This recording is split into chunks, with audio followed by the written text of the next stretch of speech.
So hello everyone, Avatar 3 Fire and Ash నిన్నే చూడడం జరిగింది. యాక్చువల్గా మీరు అనుకోవచ్చు అవతార్ 3 రిలీజ్ అయ్యి చాలా డేస్ అవుతుంది, నిన్న చూడడం ఏమిటి అని చెప్పేసి. ఎస్, నేనైతే 4DXలో చూద్దామని అయితే వెయిట్ చేశాను. సినిమా టికెట్స్ చూసిన ప్రతిసారి 4DX బ్లాక్లోనే ఉండేవి. మొత్తం మీద 4DXలోనే నేనైతే అవతార్ 3 మూవీ అయితే చూడడం జరిగింది.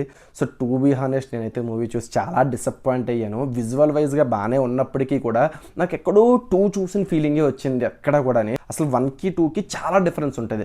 1లో మనందరికీ తెలుసు ఫారెస్ట్ మొత్తం ఎక్స్ప్లోర్ చేసి ఆ పచ్చదనాన్ని కానివ్వండి, ఆ చెట్లని కానివ్వండి, ఆ ఫారెస్ట్ నేచర్స్, కింద ఉన్న రూట్ నెట్వర్క్స్ కానివ్వండి, ఏవా గురించి కానివ్వండి, సూపర్ చూపించారనిపించింది. సో 2 గమనించైతే కొంచెం అటు ఇటుగా ఉన్నప్పటికీ కూడా నాకు 2 కూడా చాలా బాగా అనిపించింది. బికాస్ సీలో ఉండే బ్యూటీనెస్ కానివ్వండి, సీలో కూడా ఏవాన్ ఎట్లా క్రియేట్ చేశారని కానివ్వండి, ప్రతిదీ కూడా నాకు పిన్ టు పిన్ చాలా బాగా అనిపించింది. యాక్చువల్గా అవతార్ 2 కూడా కొంచెంమందికి అవతార్ 2 డిసప్పాయింట్ అవ్వచ్చు, బట్ నేనైతే పర్సనల్గా అవతార్ 2 నాకు చాలా బాగా నచ్చింది. సో అదే కాన్సెప్ట్తో నేను అవతార్ 3కి వెళ్ళాను. దట్ టు 4D ఎక్స్పీరియన్స్ ఉంటుంది, వేరే లెవెల్ ఎంజాయ్ చేయొచ్చు. బికాస్ ఫస్ట్లో ఫారెస్ట్ చూపించారు, సెకండ్లో వాటర్ చూపించారంటే థర్డ్లో fire and ash the best ఉంటుందేమో.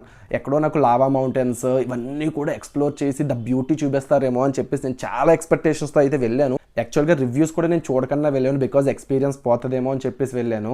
యాక్చువల్ నెగిటివ్ రివ్యూస్ వచ్చాయని తెలుసు. స్టిల్ నేను ఏమనుకున్నానంటే జేమ్స్ కెమెరాన్ గారు అయితే ఎక్కడ డిసప్పాయింట్ చేయరు, విజువల్స్ పరంగా ది బెస్ట్ ఇస్తారని ఎక్స్పెక్ట్ చేశాను. సేమ్ సెకండ్ పార్ట్ని తీసుకొచ్చి థర్డ్ పార్ట్లో పెట్టేస్తే ఇంకెక్కడ పాజిటివ్ టాక్ వస్తుంది సార్, నాకు అర్థం కాలేదు. ఎగ్జాక్ట్గా నాకు సెకండ్ పార్ట్లో ఏదైతే విజువల్స్ చూసానో 70% మొత్తం సెకండ్ పార్ట్ లాగే అనిపించింది.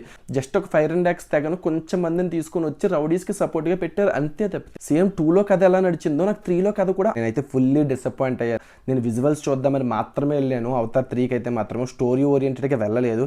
స్టిల్ విజువల్స్ పరంగా కూడా నేను డిసప్పాయింట్ ఫీల్ అయ్యాను. వై? బికాజ్ నాకు 2 విజువల్సే మొత్తం అనిపించింది.